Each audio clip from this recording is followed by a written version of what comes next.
இது ஃபர்ஸ்ட் மலேசியாவின் செய்திகள் உங்களுக்காக.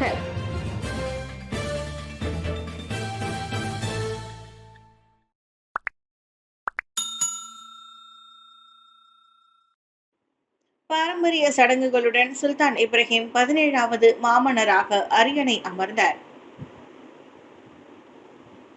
நேற்று சுல்தானா நெகேராவில் மலாய் ஆட்சியாளர்களின் முழுமையான மரபுகள் மற்றும் பாரம்பரிய சடங்குகளுடன் சுல்தான் இப்ராஹிம் நாட்டின் 17வது மாட்சிமை தங்கிய மாமன்னராக அரியணை அமர்ந்தார்.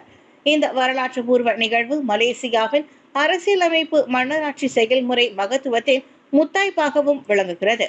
5 ஆண்டுகளுக்கு ஒருமுறை நடைபெறும் அரியணை அமரும் சடங்கை முழுமைப்படுத்தும் விதமாக 17வது மாட்சிமை தங்கிய மாமன்னராக சுல்தான் இப்ராஹிம் உறுதிமொழி எடுத்துக்கொண்டார்.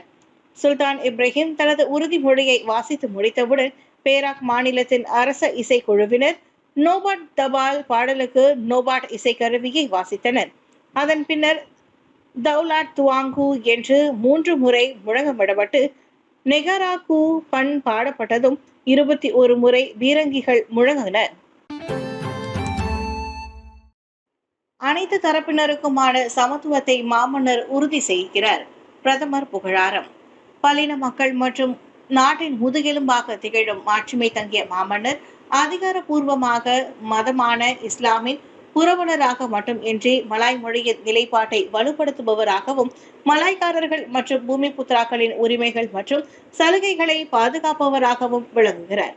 அரசியலமைப்பு மன்னராட்சி கோட்பாடு மற்றும் நாடாளுமன்ற ஜனநாயக கொள்கைக்கு ஏற்ப மாமன்னர் அனைத்து தரப்பினருக்கும் சமத்துவத்தையும் நீதியையும் உறுதி செய்வதாக பிரதமர் ஸ்ரீ அன்வர் இப்ராஹிம் தெரிவித்தார். மாட்சிமை தங்கிய மாமன்னர் நாடு மற்றும் மக்களின் கிரீடமாகவும் ஒற்றுமையும் ஒருமைப்பாட்டு உணர்வையும் ஏற்படுத்தக்கூடியவராக விளங்குகிறார். எனவே அரசாங்கமும் மக்களும் எப்போதும் உங்களுக்கு விசுவாசமாக இருப்போம் என்று உறுதியளிக்கிறோம் என்றார் அவர்.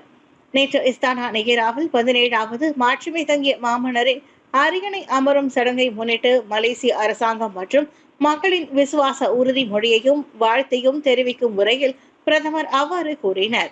மாமன்னரின் இந்த அரியணை அமரும் விழா நாட்டின் கண்ணியத்தை உயர்த்துவதில் ஒரு வரலாற்றை பதிவு செய்யும் என்று டாக்டர் ஸ்ரீ அன்வார் குறிப்பிட்டார். மேலும் மாமன்னரும் அவரின் சந்ததியினரும் கடவுளின் ஆசியுடன் எப்போதும் ஆட்சியில் நிலைத்திருக்க அரசாங்கமும் பொதுமக்களும் கடவுளை வேண்டிக் கொள்வதாக அவர் மேலும் தெரிவித்தார். அரச மரியாதை அணிவகுப்புடன் தொடங்கியது மாமன்னரின் அரியணை அமரும் சடங்கு. 17வது மாட்சிமை தங்கிய மாமன்னர் சுல்தான் இப்ராஹிமை அரியணை அமரும் நிகழ்வு நேற்று இஸ்தானா நெகேராவில் மலேசிய இராணுவ படை ATMஇன் 3 சேவை பிரிவுகளின் பாரம்பரியம் நிறைந்த இராணுவ அரச மரியாதை வழங்கும் முழு சடங்குகளுடன் தொடங்கியது.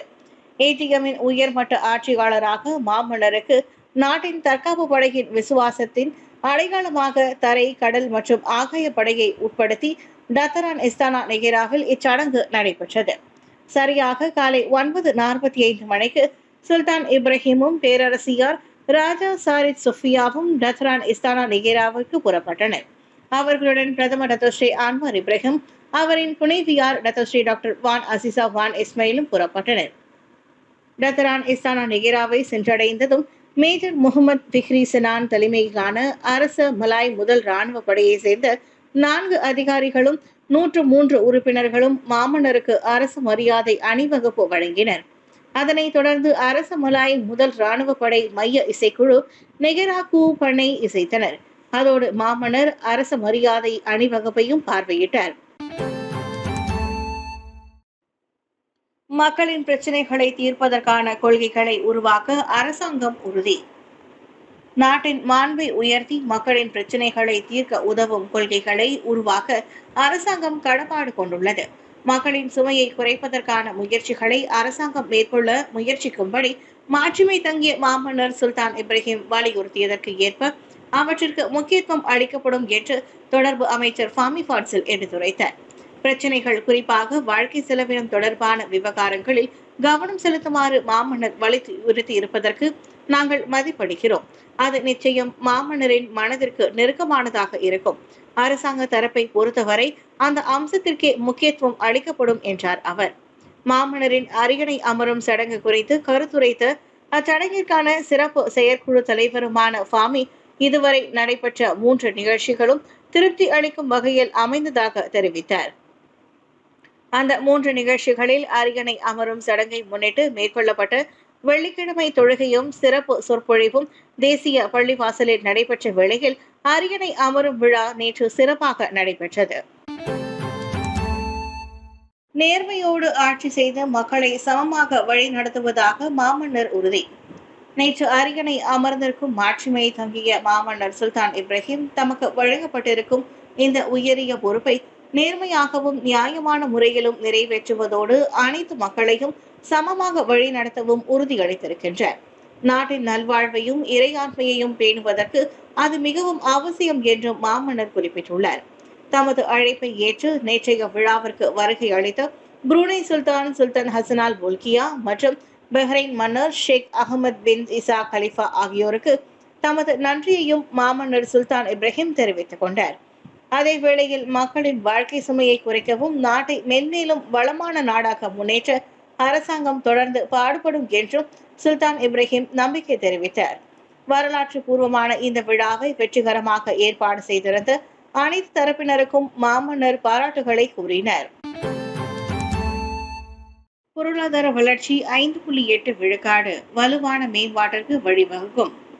2024ஆம் ஆண்டின் 2ஆம் காலாண்டில் மலேசியாவின் பொருளாதார வளர்ச்சி 5.8 விழுக்காடாக இருக்கும் என்று கணிக்கப்பட்டுள்ள வேளையில் அது நாட்டின் வலுவான மேம்பாட்டிற்கு வழிவகுக்கும் என்று நம்பப்படுகிறது.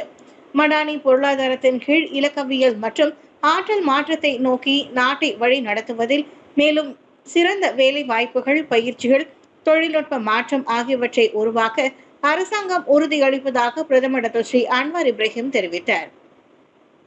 அனைத்து தரப்பினரும் முன்வைத்த வழக்கமான எதிர்பார்ப்புகள் மற்றும் கணிப்புகளுக்கு அப்பாற்பட்டு 2024ஆம் ஆண்டின் 2ஆம் காலாண்டில் மலேசியா 5.8 விழுக்காட்டு பொருளாதார வளர்ச்சியை பதிவு செய்துள்ளதாக பிரதமர் தனது எக்ஸ் பதிவில் குறிப்பிட்டுள்ளார். 2024ஆம் ஆண்டின் 2ஆம் காலாண்டில் நாட்டின் மொத்த உள்நாட்டு உற்பத்தி அதற்கு முந்தைய காலாண்டில் பதிவு செய்யப்பட்ட 4.2 விழுக்காட்டை காட்டிலும் அதிகரித்து 5.8 விழுக்காடாக பதிவாகி இருக்கும் தகவலை மலேசிய புள்ளி விவரத்துறை நேற்று குறிப்பிட்டிருந்தது. இந்நிலையில் மடானி பொருளாதாரத்தில் நம்பிக்கை வைத்துள்ள பொதுமக்கள், ஊழியர்கள், தொழில் நிபுணர்கள் மற்றும் முதலீட்டாளர்களுக்கு அன்வார் தனது நன்றியை தெரிவித்துக் கொண்டார்.